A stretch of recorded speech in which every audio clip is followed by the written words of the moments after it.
In a world where we have everything and it's still not enough, we're often left wondering, is this really it? Deep inside, you know there's more to life. You're ready to leave behind the old push your way through and claim the deeper, more meaningful life that's calling you. That's what we invite you to explore with us. We're your hosts, Stephanie Allen and Maren Oslak. And this is the Soulful Leader Podcast. Yay! Welcome to the Soulful Leader Podcast. I'm Maren. I'm here with Stephanie, and this is our 200th episode. Our final episode for 2025, and it's 200 episodes. And we just wanted to take a moment and celebrate. Yay! With each other and also with you, because so many of you listen to us every week, every other week. And we go along with you. And obviously we wouldn't be here if it weren't for you. So thank you for listening and making it possible for us. And as we're going into 2026, one of the things that Stephanie and I are looking at doing is turning this into a live so that we're actually going to get to interact with you on a live basis. So many of you contact us, and we were wondering, what would it be like if we were in conversation with you while we're on our podcast? So live in real time, that means you can actually ask us a question in real time and we'll be able to see it and answer it. Hopefully, at least contemplate the question anyhow. So it would be really great to be able to have us virtually all connected, no matter where you are on this planet. One of the things that we've done a couple of times is kind of how we do our podcast, meaning that we've talked about our process. And our process is very much of a live process. We don't have scripts. We presence what has been coming up for the week, and we come together, we chat about it, and there's very little editing to what we say. The editing that happens is, as our editor told us the other day, it's because our mic volumes are different. And, there might be a cat meowing in the background, which obviously, when we're live, you guys would hear that. So those are some things, especially the mic volume, we would need to work out because we'd want our mic volume to be even. And we're just really excited about this. There's something about being real. There's so much fake out there right now. And what is real? How do we know it's real? I don't know about you, but I mean, it's hard. I get caught off in the social media stuff, and then something is sensational. And I'm like, is that really real? Or is that fake? How do I know? And if we are constantly looking outside ourselves for the truth, we'll never find it. Meaning, do we have a process, or do we have a way to check inwardly with ourselves if something resonates? If something feels true to us? Why is it so? Why does it feel true? And, that this whole thing is like true or not, or right or wrong, or good or bad. Like, I think really there's another question that needs to be asked. I love coming from that place of questions, because when we question, we can start to look at how much of it is conditioning, because I was taught to think that. And what part of me thinks that? And all kinds of like interesting rabbit holes that we could go down. And that's the gift of staying in the question rather than coming from an instant, well, I have an answer for that. I know that already. Yeah, when we do that, like when I find myself doing that, or I hear that with other people, like, oh yeah, I already know that. Like, there's no space. There's no space for a conversation. There's no space for possibility or imagination. And I think we are so trained that we have to know, that when we don't know, it can feel really frightening. Mm-hmm. And like, I'd like to talk about that a little bit. Like, how can you step outside of your comfort zone, which is what we've done for the last 5 years, is kind of push our own comfort zone. And now we're going to push it to another level of actually being live and real and raw And we're questioning too, what is a comfort zone? And are you even aware of your own comfort zone? Can you get outside of it? And when you do get outside of it, how do you work with the fear of the unknown? How do you work with the anxiety? How do you work with, the frustration of not having it all figured out? Where do you go? Where do you go? I had kind of a magical thing happen to me just recently, and I realized that this whole year for me has been very different in a magical regard. And the reason I bring it up when you're talking about that of how do you know for yourself is if I hadn't been in that process, and I use process very intentionally in that sentence because it's not I either do it or I don't do it. It's a process of getting to the point where I feel comfortable in the unknown and I'm happy there. I'm happy to flounder around for a little bit.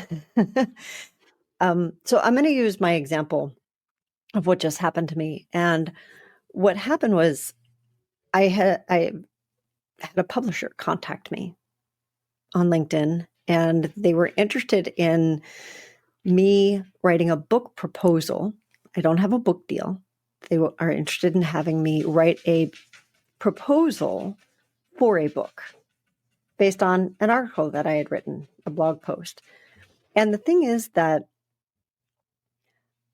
I didn't do all of the stuff, all of the normal outer stuff that we're taught to do.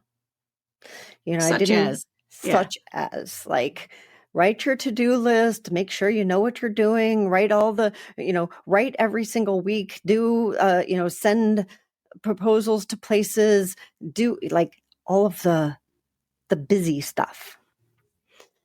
And one of the things in business that we all hear is the 80-20 rule, right? 20% of what you do results in 80% of what actually happens.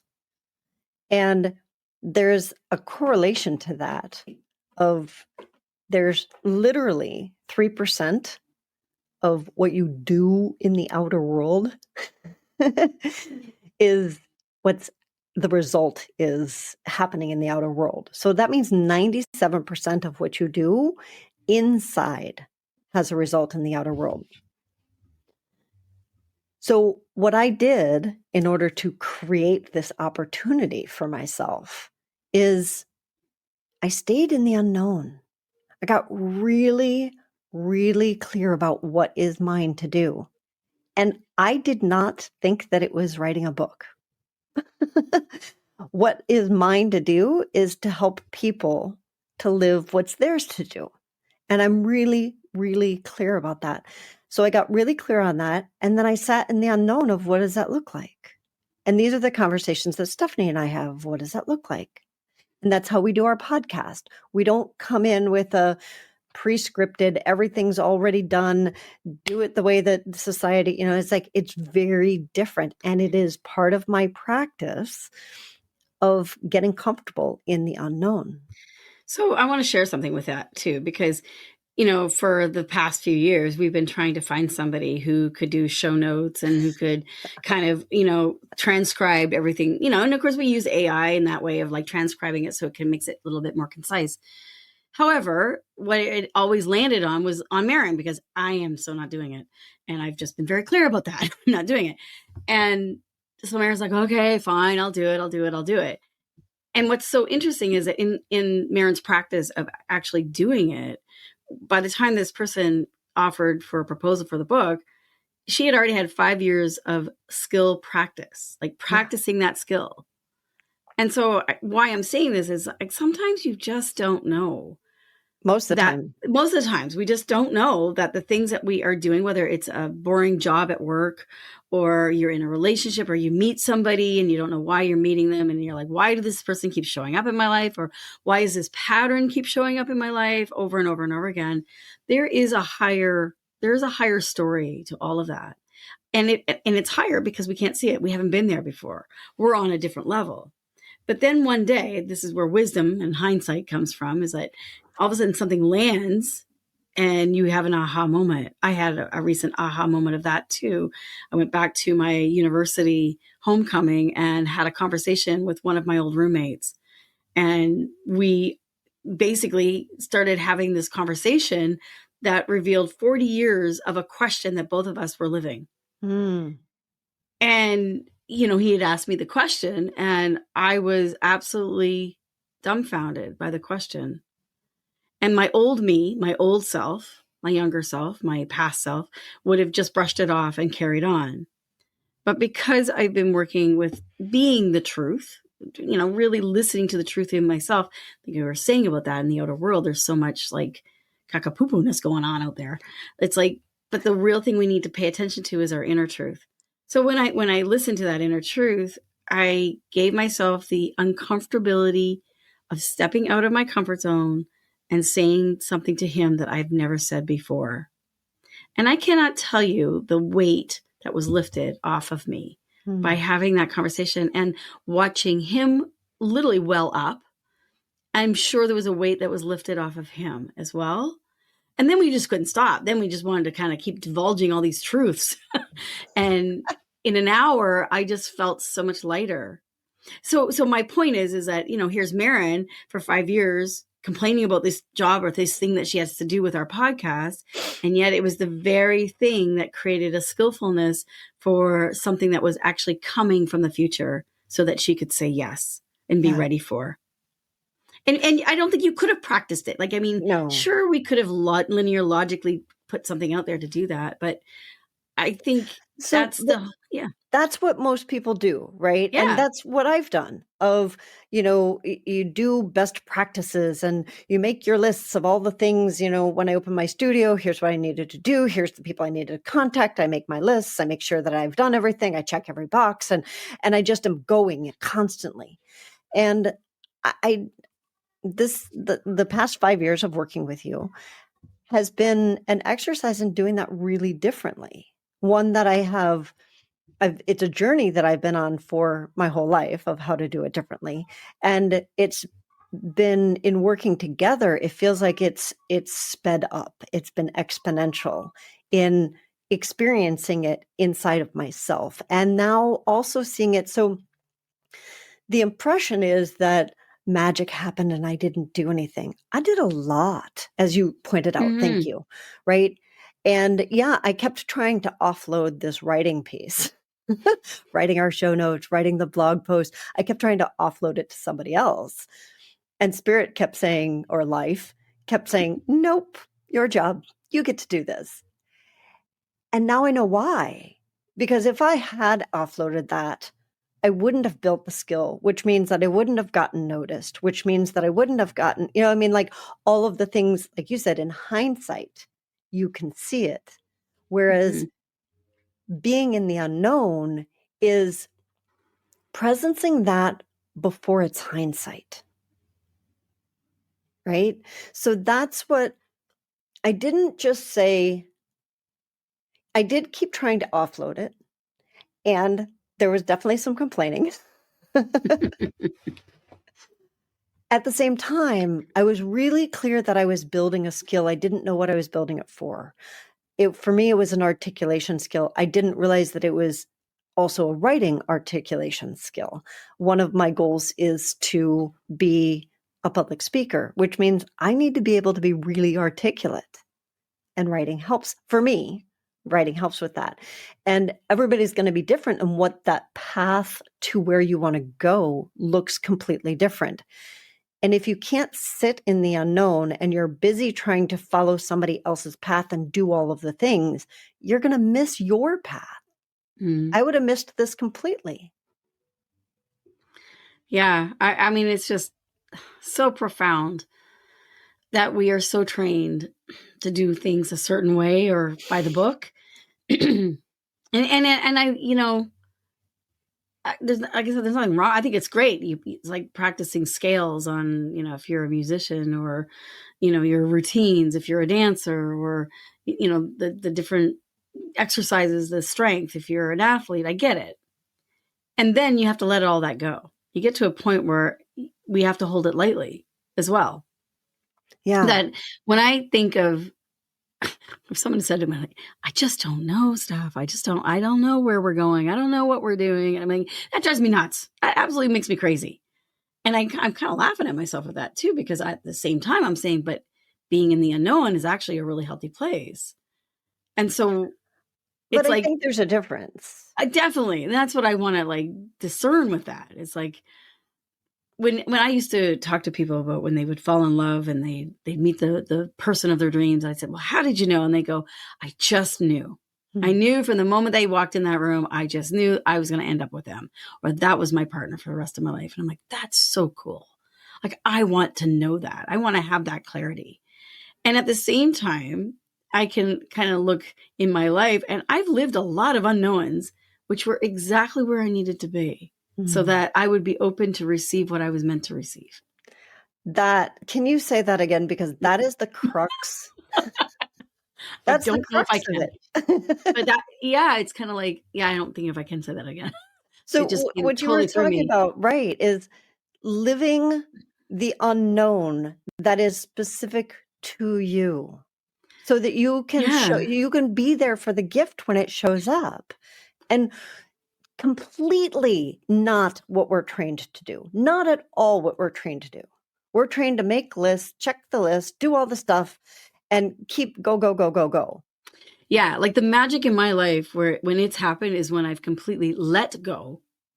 Having done exactly specific work that is yours to do. Absolutely. I've done a lot of practices, done a lot of figuring out, done a lot of journaling, like you name it, did a lot. And then finally you just go, oh, that's it. I mean, I see this all the time when I'm working with clients who are trying to get pregnant, and they've tried. They've spent thousands of dollars and time and energy and tears. And finally I say, why don't you just do all the things that you'll never be able to do when you have children? Just go and do them. Have fun. Go play. And they come back and they're almost always pregnant. They're like, how did that happen? It's like, because we almost need to do, well, not almost, we do. We need to do that internal preparation so that we can let go of the outer of how it's going to show up or how it's going to turn up. But there is an internal process. And what I mean by that is like a way of thinking, a way of presencing, a way of breathing, a way of embodying. Like there's a certain level of that internal that nobody sees. It's like the one-hit wonders. We think, oh my gosh, this person had a one-hit wonder. And it's like, no, you realize that probably took them 10 years or more of actually having that hit song or whatever, right? It's like, it does take a lot of internal work. Change the way you are with yourself. Yeah. And another way of saying that is becoming the person who can hold that resonance. Yeah. And we assume that we know all the things to do to make that happen. And we have no clue. And our figuring out brain will not be able to figure that out. Because if you had told me 5 years ago, hey, Maren, in 5 years, you're going to be asked to do a book proposal for a potential, book, I would have tried to figure out all the ways to prepare myself. I would have had no clue. Right. And instead, life did that for me and put me in all the right places because I was listening. Because I was listening to, okay, who do you want me to become, with a very specific intention in mind of like, this is who that's the other thing. Earlier, when you were talking about it drives you crazy when people say, well, I don't know where I'm going. There's a difference. And what I see as a difference is that's from a drift place. They're drifting. I don't know what I'm doing. I don't know where I'm going. I don't, it's like the conditioning of our society to push us in a particular direction, either rebellion of, I don't know where I'm going because I don't want that, whatever that is that society is pushing the person to, or resignation of like, oh, I just don't want to do this. Right. I have a little prayer that I say to myself. I said, okay, I believe in God. So I always say, okay, God, I don't know what I'm doing. I don't know if I'm right or wrong, good or bad, a success or failure. So either take whatever this issue is, this problem, take it from me, or help me through it, or show me what you're wanting from me. And my job now is to pay attention in the moment, just to be still and practice my presence. I love that. And sometimes I'll even add like a little side note and say, and come in a way that surprises and delights me. And I know this is kind of a Joe Dispenza thing too. Like he talks a lot about this too, but it's like that surprises and delights me. And I know it's from a loving God. Yeah. Period. Amen. In other words, don't break my arm. Right. Don't want to do that again. Okay, I got the gifts, Is there a nicer, kinder, more gentler way that is really obvious that I will, and my job is to practice being present to that, to not ignore, but to pay attention, to keep my eyes open, my ears open, my heart open. Yeah. I love that as a practice. And as we go into this new year, my question for all of us, including me and Stephanie, is what is your practice for being present to what wants to happen for you? Lots of things in that sentence, right? I'm going to add another thing in. Who have you got with you that's going to help you stay accountable? Yeah. Because it's the old saying of like, who are you when no one's looking? It's so easy to just drop it. But if you tell somebody, hey, I want to be really physically fit this year, I want to take better care of my health, but you don't tell anybody, then nobody's going to keep you accountable. And then you will easily I'm talking about myself here. I can easily talk myself out of it. Yeah. I'm like, I can exercise tomorrow. I can eat better tomorrow. But if I have somebody who knows that that's my longing, then either they'll join me with it or they'll keep me lovingly accountable. And you can set those boundaries of here's what it looks like. So if you are somebody that has some I'd like to grow internally and really step into kind of the things that Stephanie and I are doing, then contact us, because we do have our co-creation circle. We have other group programs where we're building a community of doing it differently, of soulful leadership. And when we say leadership, that's internal and external leadership. Yeah. And our co-creative circle is actually just starting. It will be starting like next week. Yeah. So if this is resonating with you, jump on. It's a year-long online, and we offer practices and fun things to do in a community that we can really bounce ideas off of each other and build our presence with who we are and why we're here. It's so important. So we will see you in 2 weeks for episode 201. And we would love this. You know what? Share it with a friend. And if you have time, leave us a review on either YouTube or iTunes or Spotify. And you can find us online at thesoulfulleaderpodcast.com, at tslp.life, on Facebook, and on LinkedIn. We'll see you soon.